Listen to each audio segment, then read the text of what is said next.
양대훈 권사님을 통해서 주의 성령의 음성을, 주님의 음성을 듣게 하시니 감사합니다. 언제나 언제 주님 오시는지 모르지만 주님 만날 날을 늘 고대하며 깨어 기다리는 신앙인으로서 저희들이 부족함이 없게 하여 주옵소서. 주님 맞이할 때 기름도 불 없이 맞이하는 그런 게으르고 어리석은 자가 되지 않게 하여 주옵소서. 이 시간도 하나님의 귀한 말씀 전하고 들을 때 성령의 은혜로 말미암아 우리 주님의 하나님의 음성을 듣게 해 주시옵소서. 시대를 분별하는 저희들 되게 해 주옵소서. 어떻게 살아야 되는지를 다시 한번 하나님의 귀한 말씀으로 들려주시옵소서. 예수님 이름으로 기도하옵나이다. 아멘. 주님 고대가 참 오랜만에 들어오게 귀에 쟁쟁이 남네. 나중에 3절까지 부른 거 잘라가지고 찬양을 우리 단톡에 올리도록 하겠습니다. 오늘 이 본문 가지고 저희도 한번 설교를 한 것 같은데 예레미야서에서도 선지자를 통해서 이런 말씀하셨고 또 미가 선지자를 통해서 거의 동시대 인물 아닙니까? BC 비포 크라이스트 약 700~800년경에 예수님 오시기 전에 선지자로 쓰였던 사람입니다. 근데 미가 선지자를 통해서는 오늘 말씀이 예레미야보다 거기서 이야기한 것보다 더 구체적으로 하신 말씀이 마음에 와닿아서 오늘 이 말씀을 가지고 은혜를 나누게 되었습니다. 오늘 여기 8절에 보니까요, 어떻게 기록하고 있는가? 사람아, 주께서 선한 것이 무엇임을 내게 보이셨나니 그랬습니다. 주께서 선한 것을 너희에게 보이시는 거였습니다. 예레미야 선지자를 통해서는 선한 거 이런 것 얘기하는데 여기서는 분명하게 우리 하나님께서 선한 것을 너에게 보이셨다, 알게 했다, 가르쳤다 그 말 아니겠습니까? 그것이 뭔가? 다시 한번 반복해서 들려주는 음성이지만은 오늘 보니까 그래요. 우리 하나님께서 우리의 주께서 하나님께서 구하시는 것, 그게 뭔가 선한 것인데 오늘 이 자리에 있는 저와 여러분에게 원하는 것, 구하시는 것, 그게 있는데, 그게 선한 거 있는데 그게 뭔가? 여기 말씀이 나와 있습니다. 우리 한번 8절 먼저 한번 읽어보고 시작합시다. 시작. 사람아, 주께서 선한 것이 무엇임을 내게 보이셨나니 여호와께서 내게 구하시는 것은 오직 정의를 행하며 인자를 사랑하며 겸손하게 내 하나님과 함께 행하는 것이 아니냐. 이것을 우리 하나님께서, 여호와 하나님께서, 우리 주님께서 가장 선하고 아름답게 본다는 그 말씀의 내용입니다. 나중에 결론적으로 한 말씀을 나누기로 하고, 우리 하나님께서 우리가 어떤 일을 할 때 물론 선교하고 봉사하고 구제하고 예배도 다 그렇지만 정말 하나님께서 초점을 가지고 진짜 하나님께서 요구하시는 거, 초점이 딱 맞는 거 있죠. 100점짜리 있죠. 그게 뭔가? 하나님이 우리에게 요구하시는 선한 것, 그것 세 가지가 여기 들어있어요. 오늘 이미 알고 지식적으로 알고 계시지만은 이런 것들을 지식적으로 알고 지정의 마음속으로 또 의 행동으로 전인격적으로 하나님의 백성 되었으니 하나님이 선하신 것을 이루며 살아내는 은혜가 우리 이 자리에 교회에 있기를 주님을 축원합니다. 아멘. 예레미야서 5장 1절 참고 성경 1절 좀 펴주세요. 하나님의 심판 기준은 어디 있는가? 하나님의 심판 기준은 하나님께서 심판하는 기준이 어디 있는가? 방금 말씀드린 여기에 있습니다. 여기에 있습니다. 우리 예레미야 선지자를 통해서는 1절에 어떻게 기록하고 있는가 한번 읽어볼까요? 너희는 시작. 너희는 예루살렘 거리로 빨리 다니며 그 넓은 거리에서 찾아보고 알라. 너희가 만일 정의를 행하며 진리를 구하는 자를 한 사람이라도 찾으면 내가 이 성읍을 용서하리라. 이 말씀 중에는 뭐죠? 한 사람이라도 찾으면 내가 이 성읍을 용서하리라. 정의를 행하며 진리를 구하는, 진리는 예수 그리스도, 진리를 예수님을 구하고 진리 자유를 구하고 이런 사람 한 사람이 찾으면 어떻게 했다고요? 이 성읍을 용서. 이 성읍은 뒤에 계속 나옵니다. 소돔과 고모라 성 용서하겠다.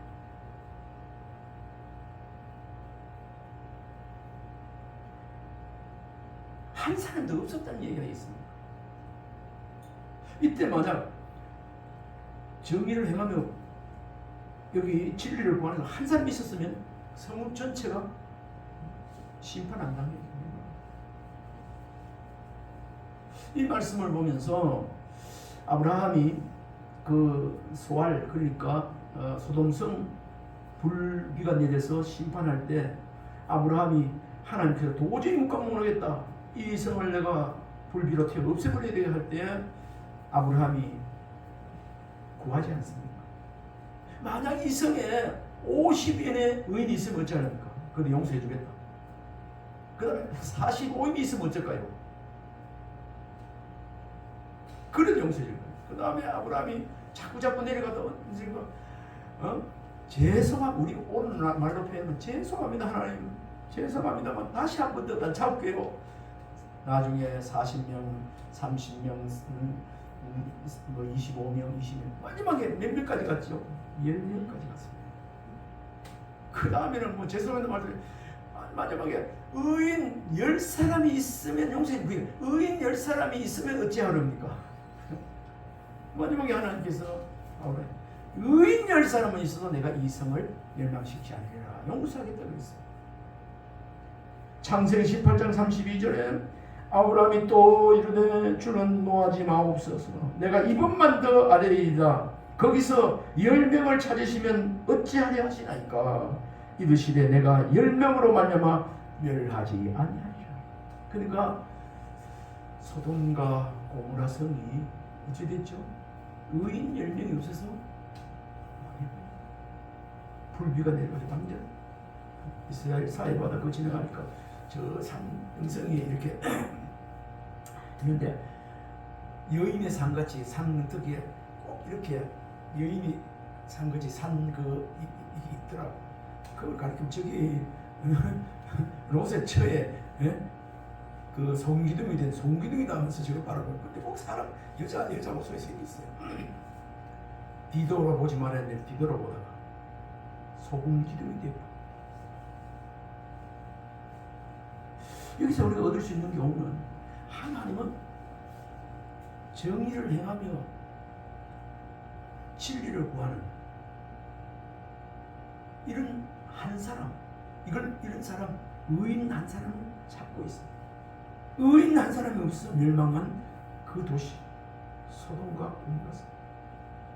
이런 것을 우리가 생각해 볼 때 요즘 뭐 뉴스를 들어서 다 알고 했지만 세상 정세가 급변합니다. 언제 뭐 불덩어리 떨어질지 요즘은 핵무기 그것 때문에 얼마나 특히 이 중심에 대한민국이 서 있더라고요.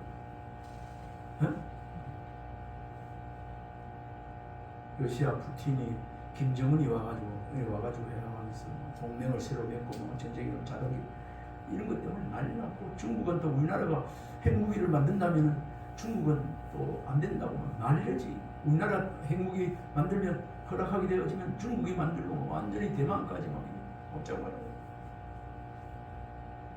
물론 우리나라를 너무 얕본 그런 경우가 세계 사람들이 지도자에 있어봤는데, 우리나라는 다른 나라와 다르게 내가 그 해설가들이나 이런 이야기 들어보니까 바로 핵무기를 머리에 이고 살고, 지금 6.25 이후 그 정전 이후에 지금 60-70년간 계속해서 정전 상태에서 언제 싸움이 벌어질지 지금은 좀 안심이 되고 의다니. 잘 몰랐을 때는 아이고 전쟁 나는 거 아닌가 굉장히 조마조마하고 가슴이 졸 때는 한두 번이 아니지 않습니까? 나중에 알고 나니까 국군 통수권이 미국에 있는데 감히 미군이 있을 때는 내려오지 못한다, 건드지 못한다. 이걸 알고 나서는, 일반 보편화되어 있다는 걸 알고 나서는 뭐 그렇게 두려워하지도 않고 이랬는데 그렇습니다. 근데 지금 우리나라에서 박정희 시대 때부터 핵무기를 개발해야 되겠다고 해가지고 그렇게 준비하고 해왔는데, 서분열 교수님이 나와서 얘기하는 거 보니까 지금 우리나라 대학생들도 좀, 대학원생들이나 연구하는 사람들은 핵무기 만들려는 건 문제 아닙니다 하는 식으로 다 이론적으로 알고 할 준비가 되어 있다. 핵무기 전에는 지상 실험, 지하 실험 하고 있는데 지금은 슈퍼컴퓨터에서 해가지고도 그런 거 없이도 될 수 있다고 성경 교수 추측하는 걸 얘기 들었습니다. 이번에 이 일이 있고 한국 핵무장 하도록 미군 철수하겠다, 트럼프 뭐 이런 얘기 들었지 않습니까? 그러니까 우리나라에서 큰 소리 쳤더라. 미군 필요 없다고 어디서 주둔비 내고 있어라. 그 말은 어떻게 된가? 이미 준비되어 있다는 이야기. 그래. 이걸 알고 트럼프는 어제 하는데 보니까 바이든과 유세하는 거 보니까 트럼프가 자기 했던 거 쭉 담았더만. 바이든하고. 하여튼 이런 이야기를 계속 하는 건 아니고,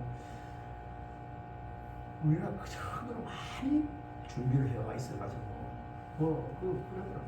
2달만 하면 막 엄청나게 만들어내고 그다음부터는 수천 개도 만들어낼 준비가 돼 있다는 식으로 아십니까?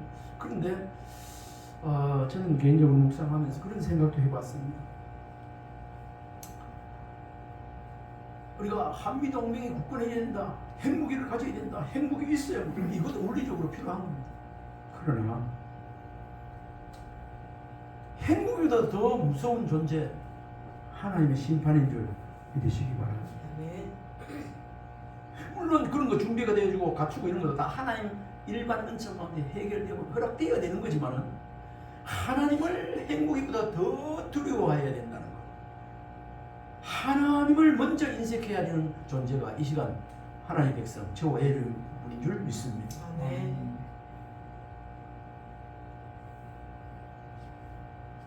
하나님의 심판의 기준이 있는데, 조금 전에 말씀드렸죠. 공의로, 정의, 공의, 이런 거, 진리를 구하는 거, 이런 거 있습니다. 그런데 하나님의 심판의 기준이 있는데, 국가의 운명이, 물론 세상적으로 그렇게 생각할 수 있습니다. 세상의 운명은 정치나 무력에 있지 않고 의인의 유무, 의인이 있냐 없냐에 달려있다는 사실 믿으시면 아멘 할 수 있기를 바랍니다. 이게 저가 한 게 아니고 실제 성경에 이렇게 말하고 있는 겁니다. 의인 한 사람이 없어. 그 의인 한 사람 있으면 이 성읍을 내가 심판하지 않아요. 의인 10사람이 없어서 고모라 성이 실제로 불타고 있지 않습니까? 아무리 전쟁이 있고 무기를 많이 갖추고 군대가 많이 있다라도 하나님이 승리하게 해야 승리하는 겁니다. 바벨론이 무기가 군인들이 부족해서 멸망했습니까? 아닙니다. 이 시간 다시 한번 우리가 전쟁은 하나님께 속해 있다는 사실을 믿는 자가 되어지기를 바랍니다. 하나님 손 안에 있습니다. 우리의 생사복도, 세계 돌아가는 정세, 국제 이런 것들도 다 하나님께 간섭하고 계시다는 사실. 제가 오늘 이 말씀을 지난번에도 한 달인가 2달 전에 이 말씀 비슷한 중심으로 한 말씀을 더 드린 적이 있는 거 다시 한번 하게 된 것은, 이럴 때일수록 우리가 때로는 설교도 듣고 간증도 듣고 하나님의 은혜에서도 놀라운 역사하는 장면도 듣고 이런 것도 감사도 하고 찬양도 하고 이렇게 은혜도 받아야 되겠지만, 오늘 저와 여러분이 이제는 말씀 중심으로 돌아가서 하나님께서 어떻게 말씀하시는가 이런 것을 말씀 중심에 굳게 서서 세상이 변하든지 땅이 흔들리든지 어떤 요동친다 할지라도 우리의 할 일은 의인으로 살아가는 것입니다. 아멘. 아멘입니까? 아멘. 세상 풍조가 나날이 갈리어도 나는 내 믿음 지키는 거예요. 아멘입니까? 아멘. 이런 중심. 그리고 목사도 마찬가지예요. 세상 흔들리고 난리에 난리, 소문이 느끼고 복잡하고 어쩌고 저쩌고 두려운 이런 일이 많이 생긴다. 이럴 때라도 의인답게, 오직 의인은 하박국스, 의인은 믿음으로 살아야 되는가. 믿음으로 사는 건 말씀 붙잡고 그 안에서 평안을 누리며 살아가야 된다. 하나님의 말씀 안에서 우리가 안정을 누리고 살아, 자유를 누리며 살아. 세상 풍조는 나날이 갈리고 흔들리고 막 급변해도 찬송가사에 나는 주인공 같이 나는 내 믿음 지키. 언제 우리가 하나님 앞에 갈지 모르지 않습니까? 우리 하나님 믿는 믿음 지키다가 의인으로 살다가 하나님 앞에 우리가 가야 되는 존재가 아닙니까? 오늘 말씀 전하고 들으면서 지금까지도 그래 살아가고 있지만 흔들리지 않고, 세상 흔들리고 세상은 변하여 나는 주를 섬기리. 말씀 다 붙잡고 더 굳건하게 말씀 가운데 살아가는 은혜가 있기를 주님으로 축원합니다. 아멘. 잠언서 10장 25절 말씀에 솔로몬이 한 말인데, 의인이 영원한 기초라고 말하고 있습니다. 의인이 우리가 어떻게 의인 되었죠? 예수 그리스도를 믿음으로 이신두기, 믿음으로 의롭게 되었습니다. 그러면 이렇게 믿음으로 의롭게 되었다 할지라도 우리가 또 말씀을 따라 행하고 살아갈 때 온전한 의인이 되는 거 아니겠습니까? 의롭게 되는 거 아니겠습니까? 그러니까 의인이 영원한 기초라고 했는데, 우리 10장 25절 한번 읽어볼까요? 시작. 회오리, 몇 번째입니까? 세 번째입니까? 참고상 세 번째. 예. 시작.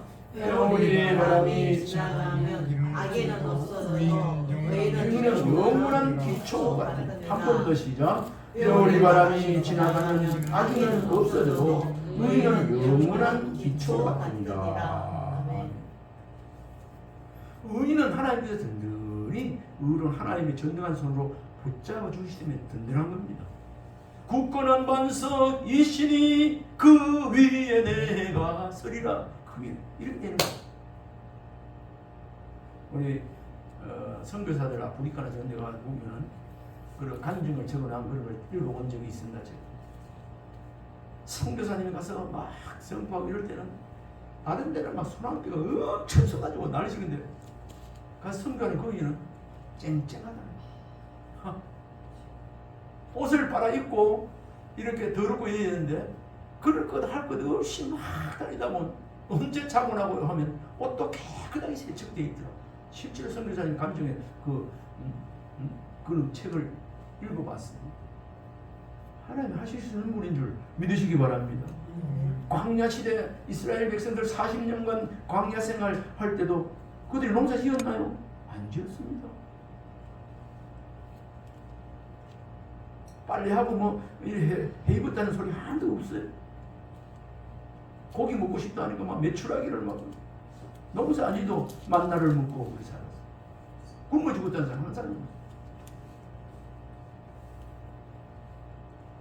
그래서 오늘 이 솔로몬을 통해서도 의인이 영원한 기초라고 말했습니다. 이 시간에 있는 저와 여러분이 영원한 기초가 되는 줄 믿습니다. 아멘. 아멘입니까? 아멘. 귀한 말씀입니다. 참고 성경 4분 답 읽어봅시다. 시편 89편 14절 읽어봅시다. 의와 공의가 주의 보호자의 기초라. 인자함과 진실함이 주 앞에 있다. 한 번 더 읽어봅시다. 의와 공의가 주의 보호자의 기초라. 인자함과 진실함이 주 앞에 있다. 아멘. 의라는 것은 뭐죠? 내가 주석에 찾아보니까 의는 원어의 채택어인데 올바름, 정의로움을 말한다. 의가 우리 한자에 보면 오를리 이게 맞더라고. 오를리 이 오를리 이것이 올바름, 채택어, 정의로움 이 의와 그 다음에 공의가 공의는 뭔가? 공의는 미니파트라고 되어 있는데 원어에 법적 판단, 재판을 말한다고 했어요. 공의는 법적 판단, 재판을 말한다.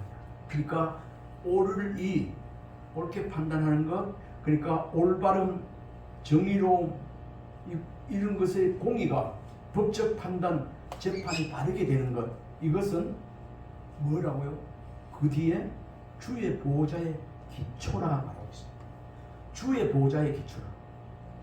하나님께서 보실 때에 옳을 공의, 올바르게 하는 것, 재판, 이것이 하나님의 보호자의 기초라는 거예요.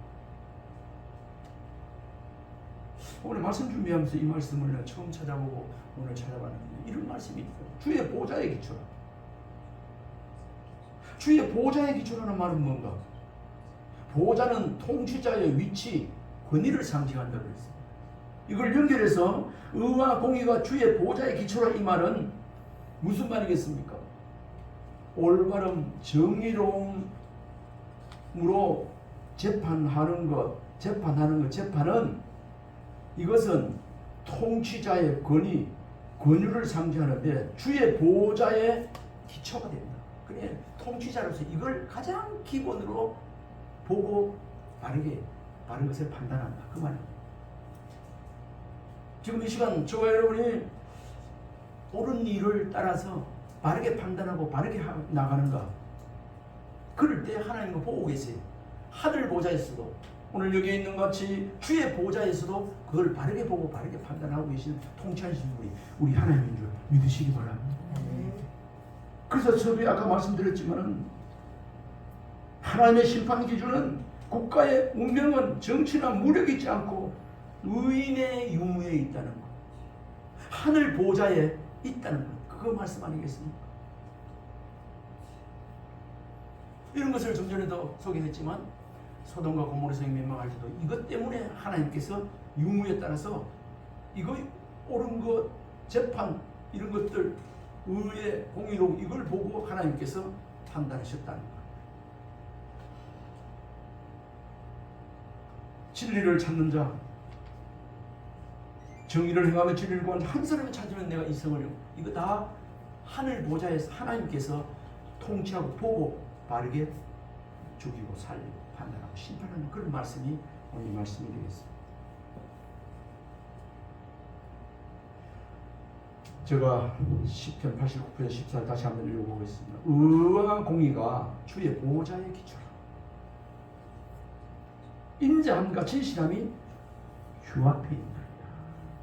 이걸 보면서 우리나라 현재 돌아가는 입법, 사법, 행정 모든 이런 것들 속속들이 잘 알 수는 없지만 이 전해오는 들려오는 이런 것들이 우리는 뭐 100% 다 알 수는 없지만 하나님께서는 주의 보좌에 기초되신 통치하시는 하나님을 정확하게 보고 판단하고 계시는 줄 믿습니다. 이 하나님 앞에 잘못 보이면 속된 말로 국물도 없어요. 우리가 기도할 때 하나님 이 나라에 무너진 공의가 세워지게 달 기도하고 아까 사모님 기도를 통해서 올바른 통치가 되게 달 이런 기도도 있었는데 사실 우리 이런 기도 바른 기도입니다. 하나님을 두려워할 수 있는 자가 두려워하는 자가 이런 말씀을 듣고 두려워하지 안 그런 사람들은, 두려워하지 않는 사람, 마귀 사탄 어둠의 세력들에 종질하는 사람들은 그런 걸 하면서 무너뜨리면서 공의가 공의인지 모르고 죄 지으면서도 즐거워하고 웃고 다닌다는 사실. 이걸 우리 오늘날의 정치판에서 그런 사람들이 간혹 있는데 내로남불이라고 그러고 양심이 하인 맞았다 그러고 그런 얘기를 하고 있지 않습니까? 이런 것을 생각해 볼 때 누구를 잘못을 욕하고자 하는 것이 아니고 지금 이 세대가 특히 우리나라의 정치판이나 우리 대한민국이 오늘 잘 살게 되어지고 이렇게 신앙생활도 하게 되어지고 축복을 누리고 살고 있지만 지금 우리나라가 이 전체 국군의 이런 나라의 어느 경점에 이르고 있고 가고 있는 것을 우리가 믿음의 사람들은 한번 좀 기도하면서 말씀에 비교, 대조할 수 있는 거 아니겠습니까?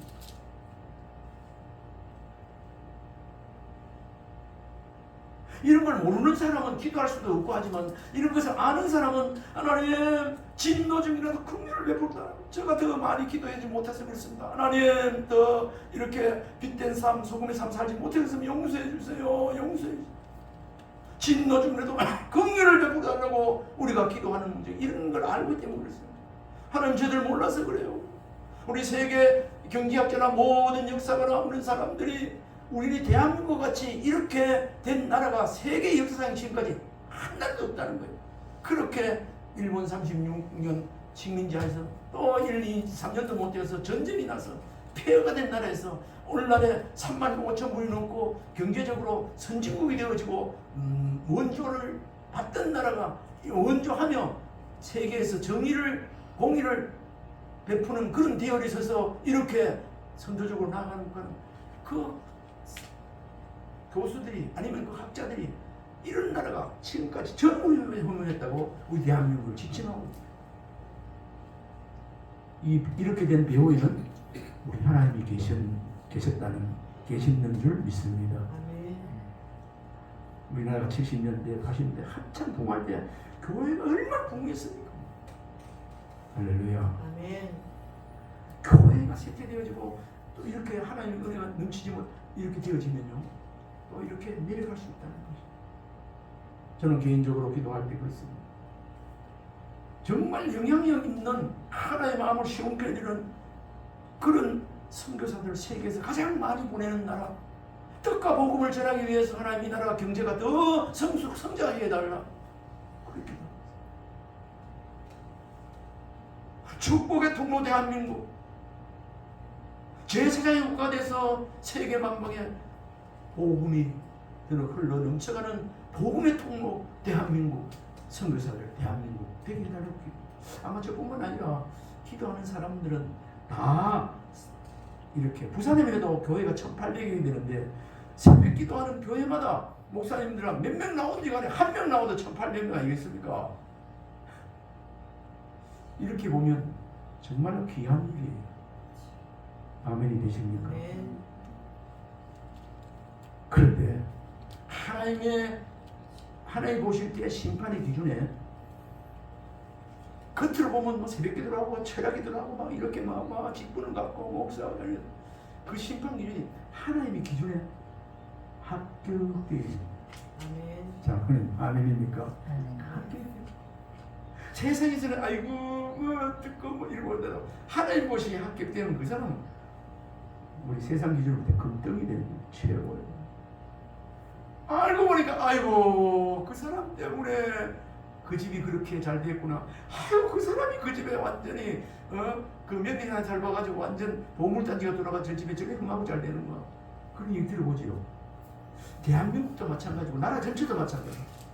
세상 사람들은 정치가들은 다른 사람들은 몰라주고 무시하고 멸시했다 할지라도 하나님께서 보시는 기준에 공의를 행하며 진리를 구하며 살아가는 의인으로 인정되는 것이 얼마나 귀한지를 다시 한번 깨달는 시간입니다. 아멘. 우리 한번 축복합시다. 하나님 보시기에 하나님 보시기에 의인으로 살아가는 의인으로 살아가는 저와 여러분이 됩시다. 저와 여러분이 됩시다. 아멘. 아멘. 중요한 거. 정말 중요한 거.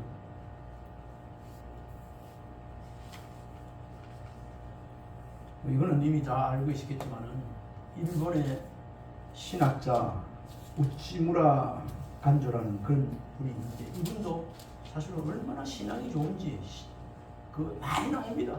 설교 이야기가 많이 나옵니다. 근데 이분은 그 중에서 특별히 일본에서는 뭐를 최고 치는가? 양심을 많이 치는가 봐요. 양심을 국보 제1호로 삼아야 한다고 역설했습니다. 사람이 양심. 물론 우리 성경에도 선한 양심이 하나님을 찾아간다. 선하고 구별. 하나님 몰라도 이건 나쁜 일, 좋은 일 구분하는 그게 이 양심이 있습니다. 이걸 양심을 국보 제1호로 삼아야 한다고 했는데 이걸 다시 말하면 국가의 기초는 도덕적인데 있다는 거예요. 그 나라의 질서와 도덕이 무너지면 그건 가는 거예요. 우리나라 정치판에도 질서와 도덕이 무너지면 끝나는 거예요. 제가 앞에 한번 설교할 때도 그랬지 않습니까? 점점 세잔해가는 게 있고 흥행이 되는데 질서가 흐트러지는 건 하나님의 범죄한 결과라는 것. 저는 앞에 주에 설교했지 않습니까?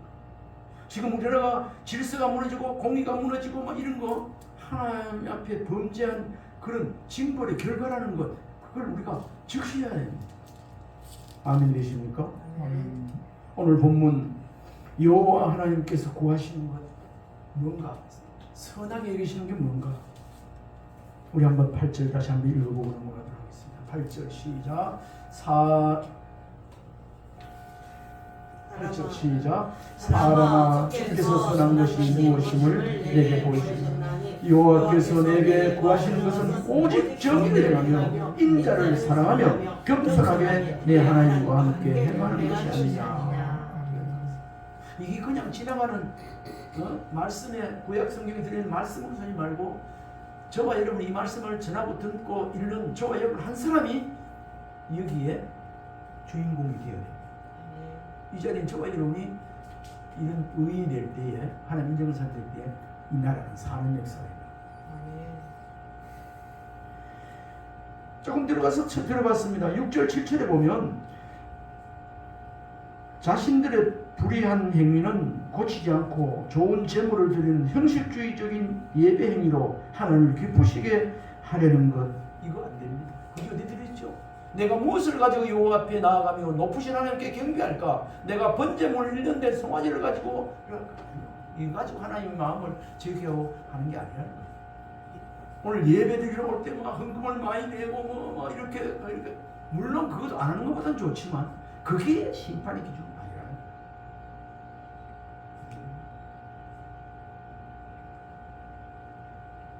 하나님이 기뻐하시는 참 회개가 있어야 함을 말하고 있는 것이죠. 6절 번제물 1년 된 송아지가 나오는데 이미 아시겠지만은 율법에서 가장 귀한 제물로 구약에 동물을 잡아서 피를 뿌리고 할 때 그 가장 귀한 제물이 뭐였는가? 번제물 1호가 1년 된 송아지였어요. 그래서 1년 된 그 귀한 레위기 8장 2절 출애굽기 29, 14절 나오는데 이것이 하나님께서 가장 귀한 것 드릴 때 1년 된 송아지 잡아서 드리는 거예요. 그래서 1년 된 송아지예요. 이스라엘 백성들은 여기서 자신들의 제약된 행위에 대한 참 회개는 없이 단지 좋은 제물을 하나님께 드리는 것만으로 하나님을 기쁘시게 할 줄로 생각하는 어리석고 무지한 모습을 지적하고 있는 것입니다. 오늘의 살아가는 저와 여러분 이런 무지한 일을 하는 것 참 불쌍한 사람입니다. 먼저 뭐 해야 되죠?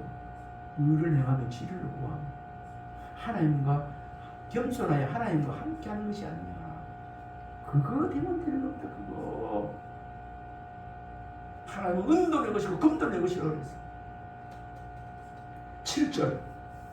7절 한번 읽어봅시다. 시작. 여호와께서 천천히 순양이나 만만의 강물 같은 기름을 기뻐하실까? 내 허물을 위하여 내 말하들을 내 영혼의 죄로 말미암아 내 몸의 열매를 드릴까? 이거 좀 말이 좀 어렵습니다만 천천의 수양이나 만만의 강수와 같은 기름, 이거 무슨 뜻인가? 이것은 많은 양의 제물을 바침으로써 자신들의 수만 가지 죄악이 용서받을 수 있는 것으로 생각하는 것은 잘못이라. 많은 재물 들여가지고 그거 내 잘못된 거 용서해. 이렇게 생각 자체가 신앙이 아니라는 겁니다.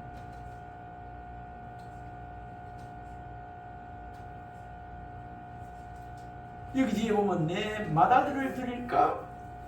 맏아들 같으면 귀하지 않습니까? 맞지. 이스라엘 백성들은 자신의 맏아들을 번제물로 삼으려는 열성까지 보였다. 자신이 가장 귀하게 맏아들을 하나님 앞에 그것까지도 안 된다는 거예요. 전천의 수양이야 기름, 강물같이 흐르는 그런 귀한 기름을 향수 줄도 안 된다는 거예요. 맏아들까지 드려도 안 된다는 그런 거였어요. 여기 맏아들을 번제물로 삼으려는 열성까지 보이는데 이것은 우상, 몰렉신에서 몰렉신 우상 성전에는 사람을 잡아서 어떻게 한다고요? 불에 태워서 하나님께 드리는 겁니다. 사람을 불태우는 행위는 몰렉신 숭배 때 등장하는 제사 방법 예레미야 7장 31절에 나왔어요. 하나님께서 절대로 금지했던 가증한 행위, 하나님의 형상을 따라 지음받은 사람을 태워.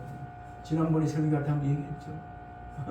이기풍 선교사 그 바다 뭐 무슨 신제 드리고 애 하나 저 산에 갔더니 그 구렁이가 와서 그 영화에도 나와 있습니다. 실에 큰 구렁이 면서 애를 그것을 막 뱀하고 싸우고 애를 그런 얘기 싫어요. 이런 것들을 오늘 지적하고 있는데 그때 당시에 이런 것들을 보면 그들이 이방의 우상 숭배 행위에 얼마나 젖어 있었는가를 단적으로 보여있어요. 하나님의 백성들이 어디 원래 이런 걸 바치고 저런 걸 바치고 그러니까 하나님이 어떤 하나님인지를 바로 모르고 엉뚱 짓만 계속하고 이런 말씀을 들으면서 우리는 하나님 앞에 하나님 선하시고 하나님 기뻐하는 것이 뭔지 바로 알고 신앙생활하며 살아가는 이 시대의 의인이 되었으면 좋겠습니다. 그런데 또 이 공의가 나와요. 공의란 뭐지요? 공의를 행하며 나와 있는데 공의는 제사에 합당한 열매인 공의와 인자를 행하는 것 없이는 하나님께서 원하시는 참여자가 될 수 없다고 말하고 있습니다. 그럼 공의란 뭔가? 하나님의 공의로운 성품을 본받아서 하나님께서 올바른 삶의 태도를 행하는 공의, 좀 전에 얘기했죠? 공의를 행하며 하나님 앞에 선하게 보이는 그대로 하나님께서 보시는 그 기준에서 살아가는 공의입니다.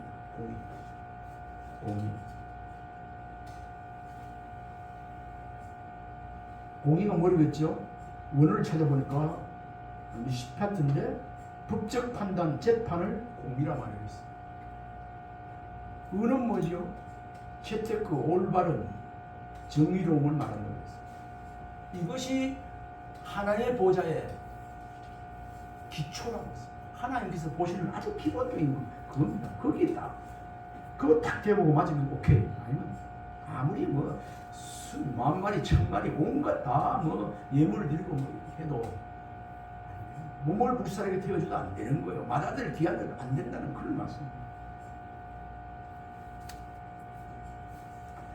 공의란 하나님의 공의로운 성품을 본받아서 하나님 앞에서 올바른 삶의 태도로 올바르게 살아가는 것을 말합니다.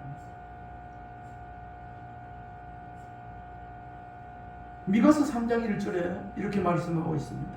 내가 또 이르노니 야곱의 우두머리들과 이스라엘 족속의 통치자들아 들으라. 정의를 아는 것이 너희의 본분이라. 그래요. 미가서 지금 6장이지만 3장 1절에 한번 찾아봅시다. 넘깁니다. 장본 있고 3장 1절 찾아봅시다. 찾으셨습니까? 앞에 넘깁니다. 시작.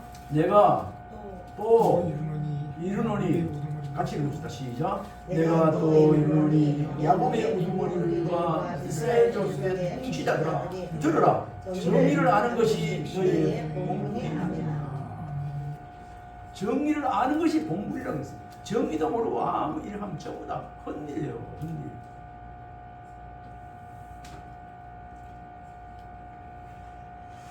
또 공의는 그러면 이제 인자라는 말은 헤세드인데 윗사람으로서 아랫사람에게 베푸는 모든 친절하고 자비로운 행위를 받아. 지난번에 설교될 때 말씀드렸습니다. 윗사람이 아랫사람에게 베푸는 모든 행위를, 자비로운 행위를 말한다. 우리가 여기서 해석을 좀 더 붙인다면, 아무런 자격 없는 죄인들이 우리를 하나님의 백성으로 구원해주신, 삼아주신 하나님의 무한한 인자를 체험한 우리들은 마땅히 다른 사람에게 동일한 인자를 베푸는 자가 되어야 됩니다. 값없이 받은 은혜 값없이 줘야 되고, 우리가 용서함 탕감받았으니 우리도 용서해줘. 남을 용서해주는 것이 자기의 영광이라고 했어요. 저와 여러분 혹시 용서하지 못하는 거 이런 거 있었다면, 용서하는 것이 자기의 영광이라 했습니다. 다 용서하는 은혜도 있기를 바랍니다. 그리고 겸손히 내 하나님과 함께하는 것이 아니냐, 이것도 정말 내용이 귀한 겁니다. 겸손히 내 하나님과 함께하는 것이 아니냐. 겸손을 찾아보니까 이 말씀을 하는 데는 두 가지 측면으로 생각해 볼 수 있는데, 하나는 사람이 하나님 앞에서 아무런 가치 없는 자임을 인정하는 것이고, 이렇게 되어 있는데, 사실 우리가 무가치했습니다. 하나님 자녀 되기 전에 이건 버려졌습니다. 무익한 종이라고 대답합니다. 그런데 두 번째, 이 겸손의 두 번째 의미는, 그럼에도 불구하고 우리 안에 선한 것이 있다면 그것이 하나님께부터 받은 것임을 인정하고 감사드립니다. 우리 두 번째, 우리 안에 선한 것이 있다면 그것이 하나님께부터 받은 것임을 인정하고 감사드리는 자가 되어지길 바랍니다. 이것이 겸손함이에요. 겸손. 이런 마음을 품어야 되는 것입니다. 겸손이란 하나님 앞에서 자기 자신의 정체를 바로 알고 그에 합당하게 사는 것이다. 자기 자신이 어떤 존재인 줄 모르고 사는 사람은 절대로 겸손할 수가 없습니다. 억만죄를 탕감받아 구원시켜줘 하나님의 그 은혜 속에 살아간다는 것, 이건 우리 자신이 어떤 정체였는지를 바로 알아야, 그래야 이래서는 안 되겠다, 하나님 앞에 바로 살아야지, 부끄럽지 않는 생활을 그렇게 할 수 있다는 것입니다. 이런 거 아는 것이 겸손이에요. 반대로 인간이 가지는 일체의 자랑은 하나님과 원수가 되게 하는 교만이라. 저도 이 말씀을 준비하면서 그동안 하나님 앞에 좀 자랑인 거 있으면 용서해달라고, 교회를 하면서도 자랑인 거 용서해달라고 돌아보게 되더라고요. 여러분들도 혹시 모든 선한 것 생긴 것이 좀 된 줄 알고 자랑한 것이 있으면 이거 하나님 것인데 그저 감사하고 찬송하면 되는 그런 것이 있었다면 이 시간을 빌어서 깨끗하게 하나님 앞에 회개하고 용서함 받는 은혜가 있기를 바랍니다. 아멘. 이걸 한마디로 얘기하면 스스로 된 줄로 알면 안 된다는 것이요. 이 선한 것 좀 있다 하더라도 내가 좀 자랑할 만한 게 있어도 이것 자체도 하나님께서 주어서 하는 것이, 이렇게 할수록 감사합니다. 무엇이 간데 이렇게 감사합니다. 이렇게 되어 있는 거예요. 그래야 겸손함을 벗어나지 않고 변하지 않게 된다는 그 말씀이 되겠습니다. 하나님과 함께하는 것, 겸손이라는 단어가 선행되어져서, 방금 얘기한 거 선행되어져서 올바른 자기 인식을 통하여 하나님 앞에서 겸손해질 때 비로소 하나님과 함께할 수 있다는 말씀이 이 하나님과 함께하는 것이다. 겸손함을 알고, 겸손이라는 단어, 자기 인식을 통하여 하나님 앞에서 겸손해질 때 비로소 하나님과 함께할 수 있다. 이런 사람에게, 겸손이 어떤 걸 알고 자기 인식을 바로 하는 사람에게 하나님이 함께하여 함께한다는 그런 말씀입니다.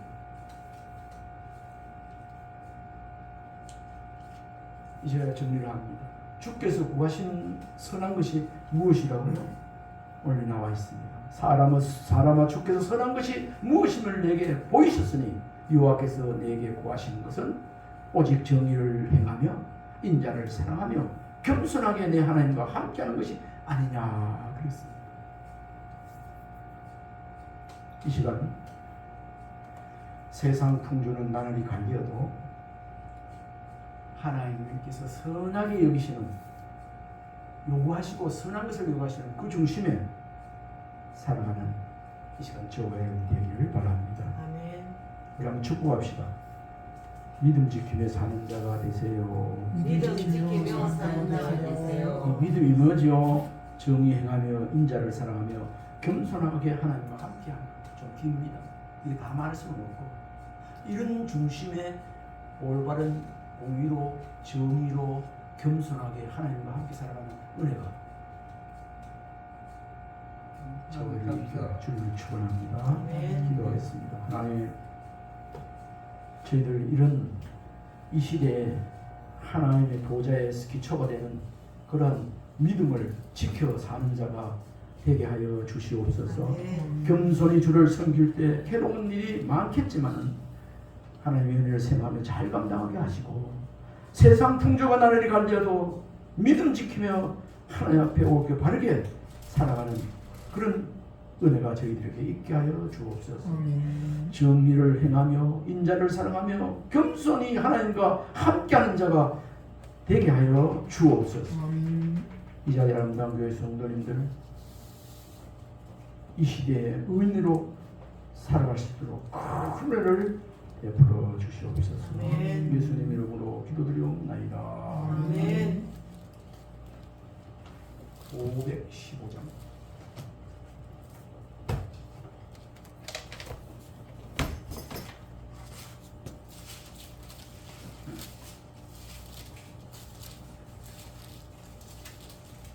눈을 들어.